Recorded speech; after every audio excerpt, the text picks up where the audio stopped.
बेळगावच्या Angol main road परिसरात आज सकाळी महानगरपालिकेच्या अधिकाऱ्यांनी अतिक्रमण हटाव मोहीम हाती घेतली। अधिकारी, कर्मचारी आणि संबंधित विभागाच्या पथकाने घटनास्थळी पोहोचून कारवाईला सुरुवात केली। या मोहिमेदरम्यान रस्त्याच्या कडेला उभारलेल्या तात्पुरते शेड, फलक, स्टॉल्स तसेच सार्वजनिक जागेवर करण्यात आलेली विविध अतिक्रमणे हटवण्यात आली। काही व्यापाऱ्यांनी अधिकाऱ्यांशी चर्चा करण्याचा प्रयत्न केला, मात्र नियमानुसार कारवाई सुरूच ठेवण्यात आली।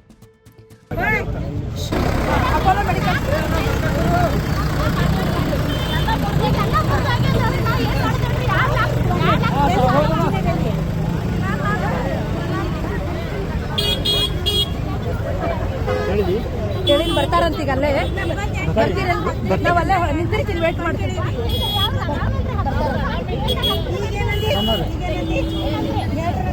ಅಪ್ಪನ ಬೆಳಿಕತ್ರಿ ನಂದು ಗೋಲ್ಸ್ಪೇಟ್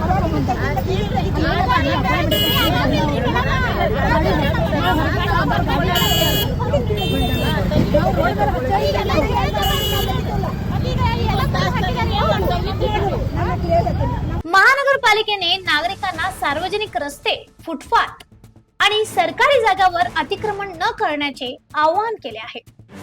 भविष्यातील शहरातील विविध भागामध्ये अशाच प्रकारच्या नियमित मोहीम राबवण्यात येणार असल्याची माहिती अधिकाऱ्यांनी दिली। ವ್ಯಾಪ್ತಿಯಲ್ಲಿ ನಮಗೆ ರಿಪೀಟೆಡ್ ಆಗಿ ಎಲ್ಲಿ ಕಂಪ್ಲೇಂಟ್ಗಳು ಬರ್ತಾ ಇದೆ, ಆ ಒಂದು ಇದರಲ್ಲಿ ನಾವೀಗ ತೆರವು ಕಾರ್ಯಾಚರಣೆಯನ್ನು ಹಮ್ಮಿಕೊಳ್ತಾ ಇದ್ದೀವಿ। ಈಗ ಈ ಸತಿ ಇಲ್ಲಿ ಏನು ಅನ್ಗೋಳ್ ಮೈನ್ ರೋಡ್ ಇದೆ, ಈ ರೋಡ್ನಲ್ಲಿ ರಿಪೀಟೆಡ್ ಆಗಿ ಶಾಲಾ ಮಕ್ಕಳಿಗೆ ತೊಂದರೆ ಆಗ್ತಕ್ಕಂಥದ್ದು ಮತ್ತು ಮಹಿಳೆಯರು ನೈಟ್ ಹೊತ್ತಿನಲ್ಲಿ ಓಡಾಡುವಾಗ ತೊಂದರೆ ಆಗ್ತಾ ಇರ್ತಕ್ಕಂಥದ್ದು ಒಂದು ಕಂಪ್ಲೇಂಟ್ ಬಂದಿತ್ತು। ಆ ನಿಟ್ಟಿನಲ್ಲಿ ಈಗೇನು ಈ ಅನ್ಗೋಳ್ ಮೈನ್ ರೋಡಲ್ಲಿ ಈಗ ಒಂದು 10 ಅಂಗಡಿಗಳು ಏನು ಈ ಥರ ಟಿನ್ ಶೆಡ್ ಮತ್ತೊಂದು ಕಟ್ಕೊಂಡಿರೋದಿತ್ತು, ಅದನ್ನು ತೆರವುಗೊಳಿಸ್ತಾ ಇದ್ದೀವಿ। ಮುಂದೇನಂದರೆ ಈ ಫುಟ್ಪಾತು ಮತ್ತು ರೋಡ್ಗಳಾಗಿರ್ಬೋದು ಅಥವಾ ಡ್ರೈನ್ಗಳಾಗಿರ್ಬೋದು, ಇದು ಗೌರ್ಮೆಂಟ್ ಆಗಲಿ ಮಹಾನಗರ ಪಾಲಿಕೆ ಆಗಲಿ ಯಾವ ಒಂದು ಉದ್ದೇಶಕ್ಕೆ ಮಾಡಿದ್ದೀವಿ ಆ ಒಂದು ಉದ್ದೇಶಕ್ಕೆ ಮಾತ್ರ ಬಳಕೆ ಮಾಡ್ಕೋಬೇಕಾಗತ್ತೆ। ಈ ಫುಟ್ಪಾತ್ನಲ್ಲಿ ಈಗ ಎನ್ಕ್ರೋಚ್ಮೆಂಟ್ ಮಾಡಿಕೊಂಡು ಈ ರೀತಿ ಟಿನ್ ಶೆಡ್ ಮತ್ತೊಂದು ಸ್ಟ್ರಕ್ಚರ್ಗಳನ್ನ ಹಾಕೊಂಡಾಗ ಏನಾಗುತ್ತೆ, ಅದರಲ್ಲಿ ಟ್ರಾಫಿಕ್ ಸಮಸ್ಯೆ ಉದ್ಭವ ಆಗಬಹುದು, ಮುಂದೆ ಆಕ್ಸಿಡೆಂಟ್ ಆಗಬಹುದು, ಈ ರೀತಿ ಜನರಿಗೆ ಸೇಫ್ಟಿ ಇರೋದಿಲ್ಲ। ಈ ನಿಟ್ಟಿನಲ್ಲಿ ನಾವೇನು ಜನರಲ್ಲೂ ಕೂಡ ಕೇಳ್ಕೊತೀವಿ ಅಂದರೆ, ಈಗೇನು ಫುಟ್ಪಾತ್ ಆಗಿರ್ಬೋದು, ರೋಡ್ ಆಗಿರ್ಬೋದು, ಡ್ರೈನ್ ಆಗಿರ್ಬೋದು, ಇದು ಯಾವ ಉದ್ದೇಶಕ್ಕೆ ನಾವು ಕಟ್ಟಿಸಿದ್ದೀವಿ ಅದನ್ನು ಅದೇ ಉದ್ದೇಶಕ್ಕೆ ಬಳಸ್ಕೋಬೇಕು ಅಂತ ಕೇಳ್ಕೊತೀವಿ। ಈ ಒಂದು ನಿಟ್ಟಿನಲ್ಲಿ ಇವತ್ತು ಈ ಒಂದು ಕಾರ್ಯಾಚರಣೆಯನ್ನು ಹಮ್ಮಿಕೊಂಡು ಇದೊಂದು ತೆರವುಗಳು ಸರ್, ಇಷ್ಟು ದಿನ ಮಹಾನಗರ ಪಾಲಿಕೆಯಿಂದ ಈ ರೀತಿಯ ದಿಟ್ಟವಾದ ನಿರ್ಧಾರ ಆಗಿರಕ್ಕಲ್ಲ, ಎಲ್ಲೋ ಸಾರ್ವಜನಿಕರು ವ್ಯಾಪಾರಸ್ಥರು ಅತಿಕ್ರಮಣ ಮಾಡ್ಕೋತಿದ್ರು ಮಹಾನಗರ ಪಾಲಿಕೆ ಸಾರ್ವಜನಿಕ ಜಾಗನ। ಈ ಒಂದು ನಿಟ್ಟಿನಲ್ಲಿ ತಾವು ಕೆಲಸ ಮಾಡ್ತಾ ಇದ್ದೀರಾ, ಇನ್ನು ಮುಂದೆ ಹೇಗೆ? ಹೌದು, ಈಗ ಏನಂದರೆ ಒಂದೊಂದು ವಾರನೂ ಕೂಡ ನಾವು ಎನ್ಕ್ರೋಚ್ಮೆಂಟ್ ಡ್ರೈವ್ ಒಂದು ಪ್ಲಾನ್ ಮಾಡಿಕೊಂಡು ಸಂಬಂಧಪಟ್ಟ ಇದರಲ್ಲಿ ರಿಮೂವ್ ಮಾಡ್ತಾ ಬರ್ತಾ ಇದ್ದೀವಿ। ಈ ನಿಟ್ಟಿನಲ್ಲಿ ನಮಗೆ ಮನೆ ಉಚ್ಚ ನ್ಯಾಯಾಲಯದ ಕೂಡ ಆದೇಶಗಳಲ್ಲಿ ಏನಿದೆ ಆ ಒಂದು ಇದರಲ್ಲಿ ಒಂದು ಇದನ್ನು ನಾವು ಕಾರ್ಯಾಚರಣೆಯನ್ನು ಹಮ್ಮಿಕೊಂಡು ಪಾಲನೆ ಮಾಡಿಕೊಂಡು ಬರ್ತಾ ಇರ್ತಕ್ಕಂಥದ್ದು। ಈ ಒಂದು ವಾರ ಇವತ್ತು ನಾವು ಅನ್ಗೋಳ್ ಮೈನ್ ರೋಡ್ನ ಪ್ಲಾನ್ ಮಾಡ್ಕೊಂಡಿದ್ದೀವಿ। ಇದಾದ ನಂತರ ಈಗ ನೆಕ್ಸ್ಟ್ ಖಾನಾಪುರ ರೋಡಲ್ಲೂ ಕೂಡ ಒಂದು ಇದನ್ನು ನೆಕ್ಸ್ಟ್ ಅಲ್ಲೂ ಹೋಗ್ತೀವಿ। ಮುಂದೆ ಬರೋ ದಿನಗಳಲ್ಲಿ ಮುಂದಿನದು ಕೂಡ ಪ್ಲಾನ್ ಮಾಡಿಕೊಂಡು ಹಂತವಾಗಿ ಮತ್ತಷ್ಟು ವ್ಯಾಪಾರಸ್ಥರು ಅತಿಕ್ರಮಣ ಮಾಡ್ಕೊಂಡಿದ್ದಾರೆ, ಅವರಿಗೆ ಒಂದು ಕಿವಿಮಾತು ಹೇಳಿದ್ದಾರೆ, ಏನು ಹೇಳ್ತಾರೆ ಸರ್? ಮುಂದೇನಂದರೆ ಏನು ಫುಟ್ಪಾತ್ ಆಗಿರ್ಬೋದು, ರೋಡ್ ಆಗಿರ್ಬೋದು, ಇದು ಯಾವ ಉದ್ದೇಶಕ್ಕೆ ನಾವು ಪಾಲಿಕೆಯಿಂದ ಮಾಡಿರ್ತೀವಿ ಅಥವಾ ಜನರಿಗೆ ಯಾವ ಉದ್ದೇಶಕ್ಕೋಸ್ಕರ ಗೌರ್ಮೆಂಟಿಂದ ಕೊಟ್ಟಿರ್ತಾರೆ ಅದೇ ಒಂದು ಉದ್ದೇಶಕ್ಕೆ ಬಳಸ್ಕೋಬೇಕಾಗತ್ತೆ।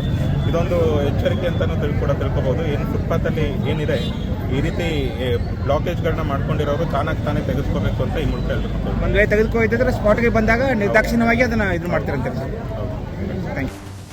या कारवाईमुळे अनगोळ मेन रोडवरील वाहतूक अधिक सुरळीत होण्यास मदत होणार असून पादचाऱ्यांनाही मोठा दिलासा मिळणार आहे। कारवाई दरम्यान कोणतेही अनुचित प्रकार घडू नये म्हणून परिसरात पोलीस बंदोबस्त तैनात करण्यात आला होता।